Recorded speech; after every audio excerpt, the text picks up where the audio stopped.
Greetings, royal family. I'm back. Real Housewives of Atlanta, season 12, episode 4. Thanks for clicking on the video. If you are new to my channel, my name is Royal B, and this is the Royal Family. If you are a returning Royal Family member, you already know how this thing goes. Greetings. All right, so NeNe's at the parade, right? Last episode, we left off where NeNe was actually going on to the side of the float where Cynthia was, and it ended abruptly. So it picks up. Now, I thought that NeNe was going to embrace Cynthia, and so did Cynthia. But in true NeNe fashion, she gave Cynthia a hi and kept it moving. And there were other housewives on the float. So NeNe embraced them. She gave them hugs. I think one of them was from OC, one of the OC housewives. And she gave them a hug. They were so excited to see. So they were so excited to see NeNe. NeNe also acknowledged Noelle, who was on the float next to her mom. And she asked Noelle, you know, if she's home for the summer and how's things going. She looks great, yada, yada. So NeNe was actually exiting, after she said her hellos, exiting that side of the float, passed by Cynthia. And I think Cynthia, what did Cynthia say to her? She says that, you know, you look good, Miss Leaks. And she's like, oh, thank you. And then NeNe proceeded to go on the other side. Now, she did run into Eva. And Eva acts like she's so happy to see NeNe. So phony. And I think NeNe said I was going to wear the same thing or I have the same outfit or something like that. You see Eva smiling, smiling, smiling. Anyway, so that was that. Now, NeNe said hi. She said she was going to say hi. And that's it. I mean, I think that Cynthia was probably wanting more, expecting more, because she feels like she's always the one having to be the bigger person or reach out, you know, to NeNe. So I think she was expecting NeNe to kind of embrace her. But if you know NeNe, then, you know, NeNe will keep it cute with you and keep it moving. So Porsha and Dr. Sherry at this point are sitting together and they are talking. It is good to see that Porsha is continuing her counseling. So, of course, Porsha is crying. I said I don't want to see Porsha crying anymore, but she's crying and she's getting things out. Now, Dr. Sherry said the most important thing in this scene, and she posed it as a question. So she basically said to Porsha, or she asked Porsha, do you think that Dennis earned your trust, or do you think you just gave it to him up front? Now, Porsha said that she should have been more conscious when he was talking about his dating history. I guess, you know, when they first met and they started talking and she saw the tattoos all over his body, he was telling her about his dating history. She did admit that she could have been a lot more conscious and she should have paid more attention to that, but she didn't. So she then proceeded to just continue to basically talk about what he did and he made the choice and so on and so forth.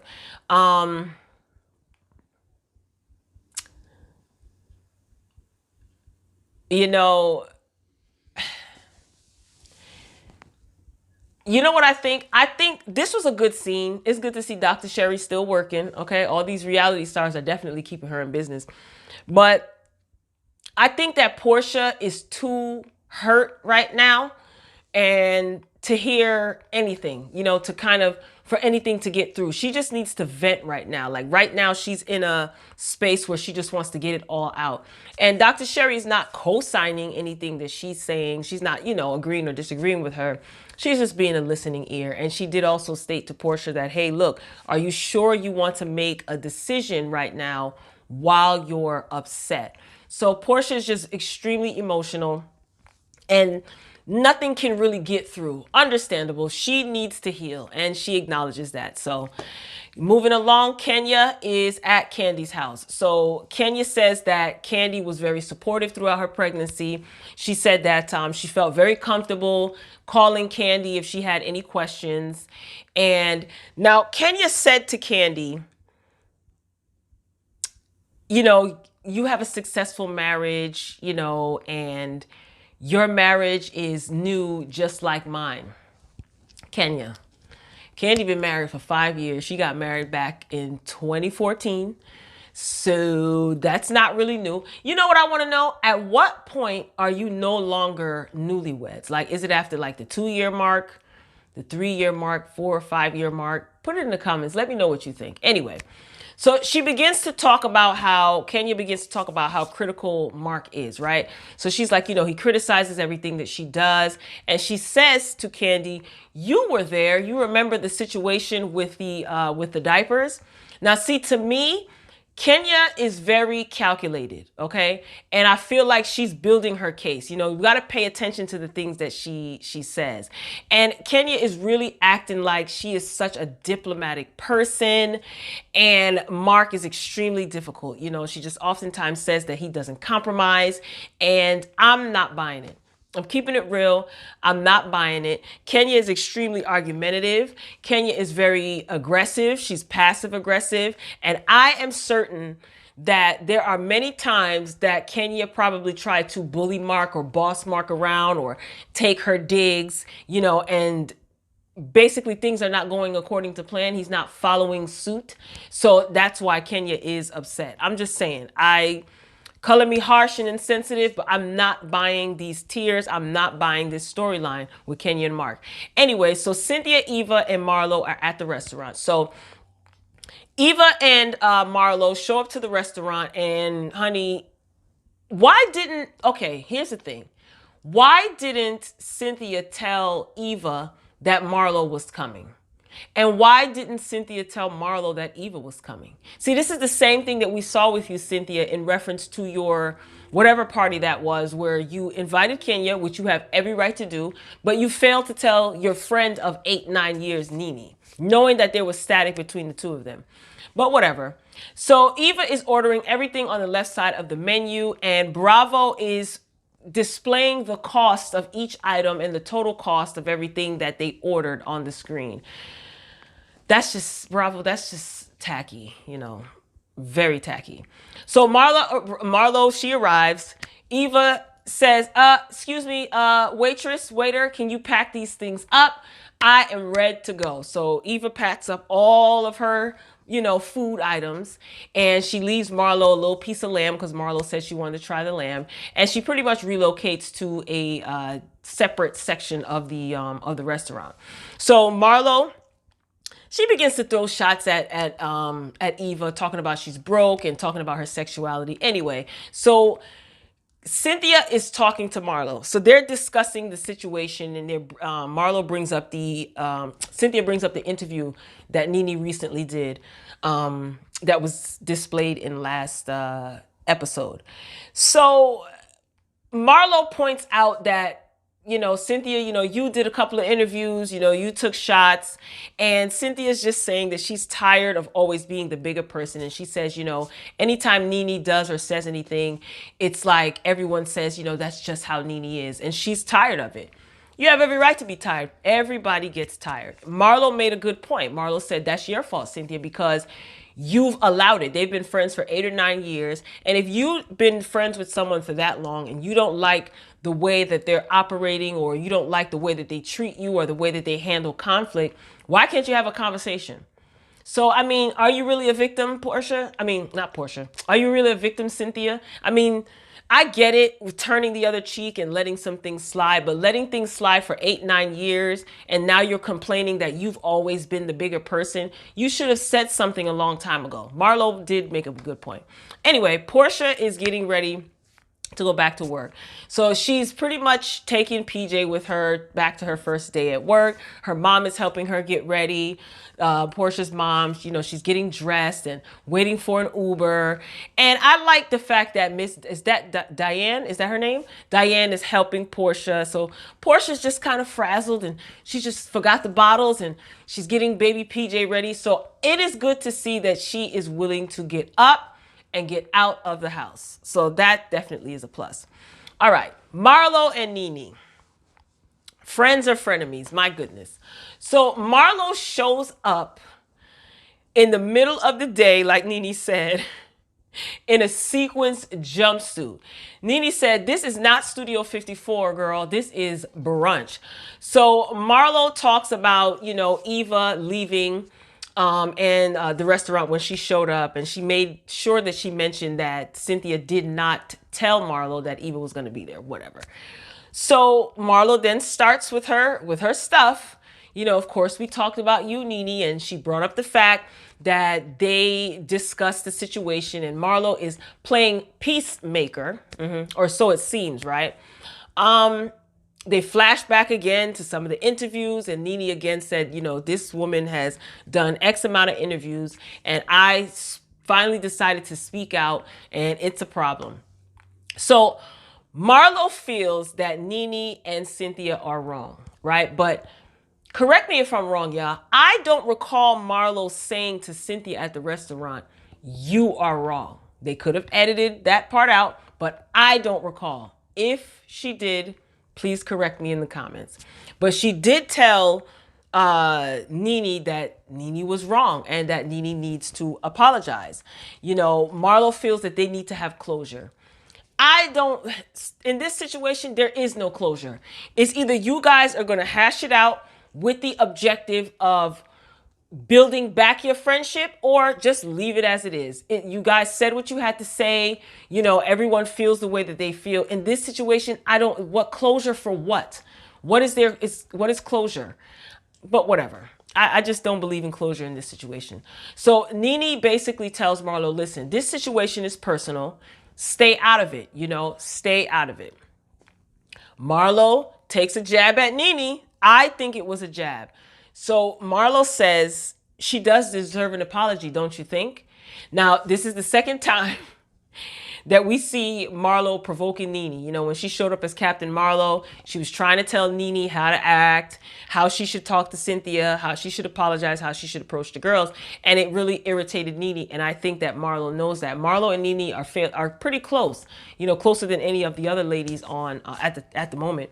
On the cast. So Marlo knows what buttons to push to get a rise out of NeNe. So this causes NeNe to get up and leave. But before she left, NeNe said, let me just get something straight before this goes too far. So you're saying that you think that I need to apologize to Cynthia because I was wrong or something like that. Marlo's making these faces. NeNe gets up and leaves. She doesn't say anything. Now, here is why I would have done the same thing. Because Marlo was very present when all of this stuff went down. From the beginning of her and Cynthia having issues, when NeNe had issues with other ladies, Marlo was present. So Marlo knows. And I'm pretty sure that NeNe has expressed her feelings behind the scenes as it pertains to how she feels, you know, what her and Greg were going through when Greg was diagnosed with cancer and he was going through chemo. I'm pretty sure that NeNe knows all of this. So when she says to you, I don't want to talk about this anymore, this is personal, and then you proceed to say, don't you think she deserves an apology? You're trying to provoke me. And all this is doing is giving Marlo camera time. And NeNe pretty much ended that scene, because at this point, I feel like NeNe's probably like, you're not going to do this at my expense. Like, this is really personal. This is not reality TV fakery. Like, this was really my friend, you know, and we are going through whatever we're going through right now. I don't want to talk about it, you know, but NeNe's like, oh, I mean, what's her name? Marlo. Oh, Leeks, are you really going to leave me? Oh, are you really going to leave me? And NeNe just didn't say anything. And I don't think it was NeNe running away from any responsibilities. Like I said, more than anyone, Marlo knows how NeNe feels, and Marlo knows how personal this situation is and how it has and probably still is affecting her. And it just seemed like Marlo might have been changing her tune because the cameras were there, and NeNe was not going to be a part of that scene. I just don't think NeNe was running away, you know, from anything. So if I tell someone that I don't want to talk about something and you continue to talk about it, it is going to probably get the average person riled up. NeNe, no, she's been in the game for a long time. She's not going to explode on camera, you know what I mean, at this point. So she's just not going to give you any camera time. So being passive aggressive and making those snide comments. I mean, Marla, you knew what NeNe was going to give. You wanted her to go back and forth with you, and she ended the scene. Scene over. So now Candy, Todd, and Ace, they are with their surrogate. They're at Dr. Jackie's office, and little Ace finally gets to see the sonogram, and he's talking to the surrogate, and he gets to name his baby sister, I think it is, baby sister. So Dr. Jackie is pretty much explaining to the Burris Tucker family that after Shadana gives birth, Candy is basically going to have skin-to-skin contact with the baby. The baby will be given to Candy. They're going to be in a separate room. And pretty much Shadana is going to ride off into the sunset and the relationship is over. So Candy feels a little bit sad about that because, I think that she's built a relationship with Shadana. So, I mean, this is my thing. Yeah, it's sad, but I don't think that there's anything wrong with Candy, you having a relationship outside of this business transaction with Shadana if you want to. I mean, if you feel that bad about it, then just keep in contact with her, like every Christmas, send Christmas cards, maybe every once in a while, invite her over to a function or one of your, business functions. You don't have to sever ties. I mean, you don't have to. I mean, you're an adult. So outside of this business transaction, when everything is done and the baby is born and things like that, you can do whatever you want to do. But I get it. I get her feeling emotional about that because it's like, wow, you carried my child for me. So I get that. So Ace decides to name his baby sister Blaze. Now, baby Blaze was born a few days ago, healthy, all is well. So congratulations to the Burris Tucker family. So when they're leaving, Kenya pages Candy 911. So she tells Todd, let me go check out Kenya and see what's going on. So one of my neighbors has a muscle car and it's like, he always, anyway, Porsha's first day at work. So her first day at work was a success.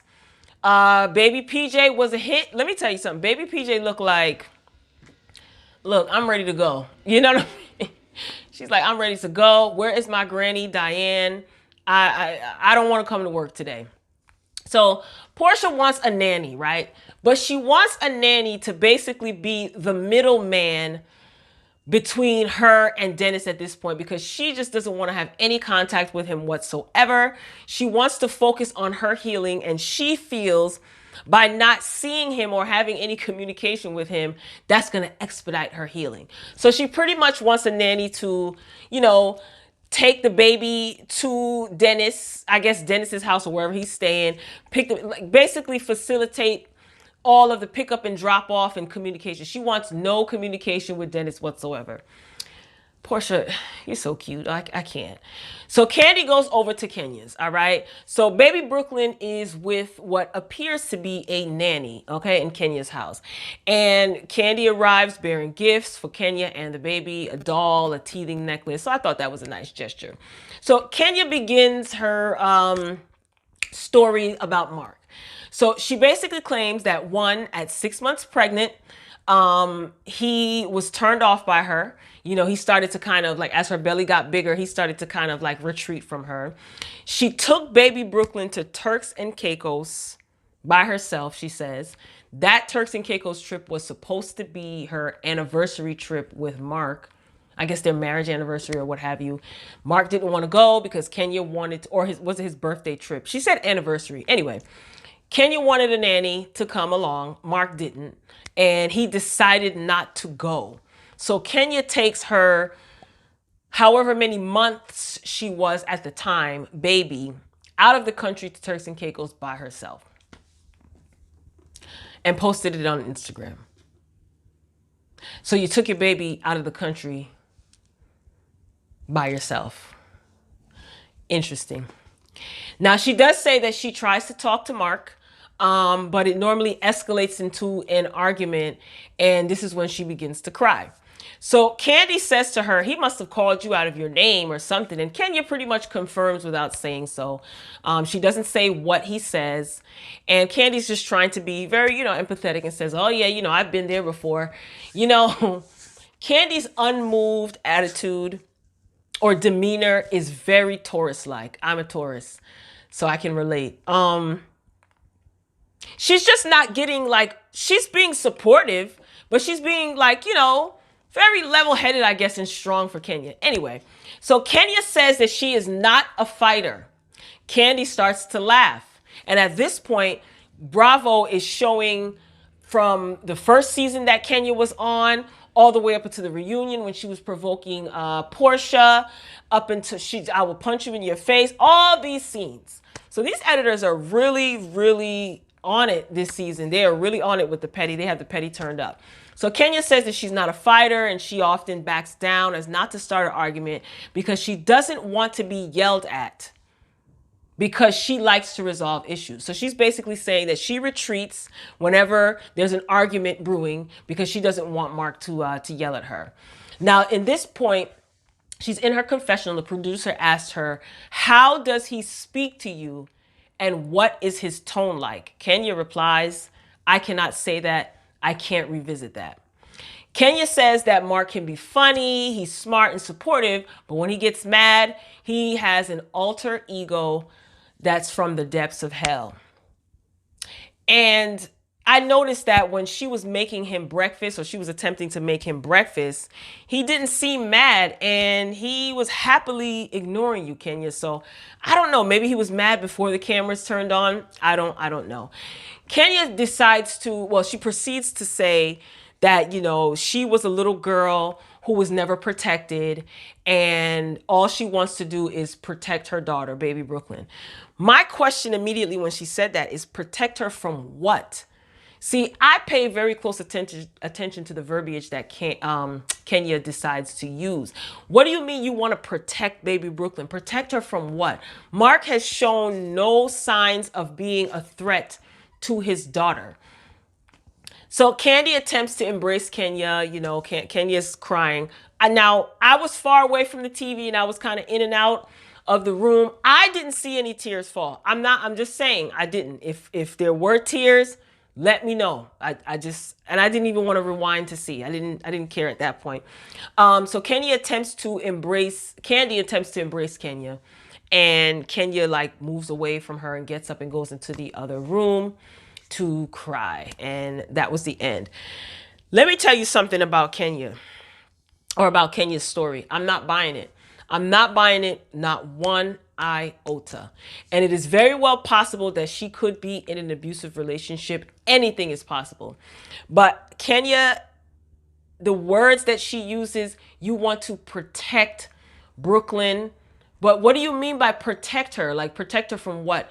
When the producer asked you what is some of the things that he says and some of the tone that he uses, I can't speak on that. I don't want to revisit that. Revisit what? See, you're not saying anything, right? You're not literally saying anything, but what you are doing is you're playing this like mind game, leaving it up for everyone else to speculate. You're insinuating that there are things happening.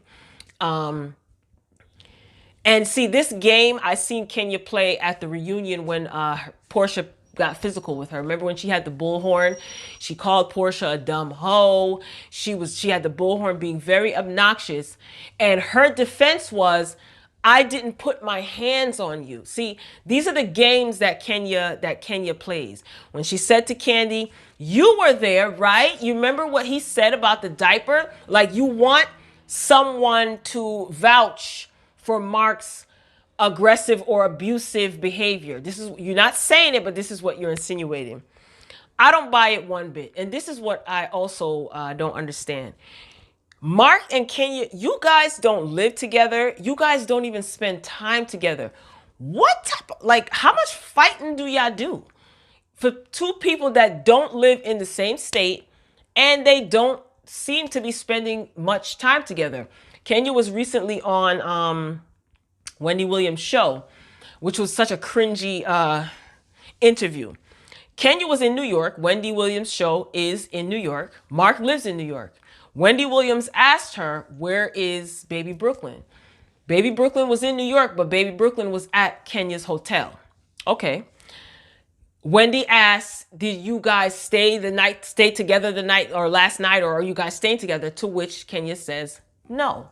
So you're in New York where Mark lives. This is your husband, and you guys are not even spending the night together or staying together. So I'm just wondering, when do you have time to do all of this arguing?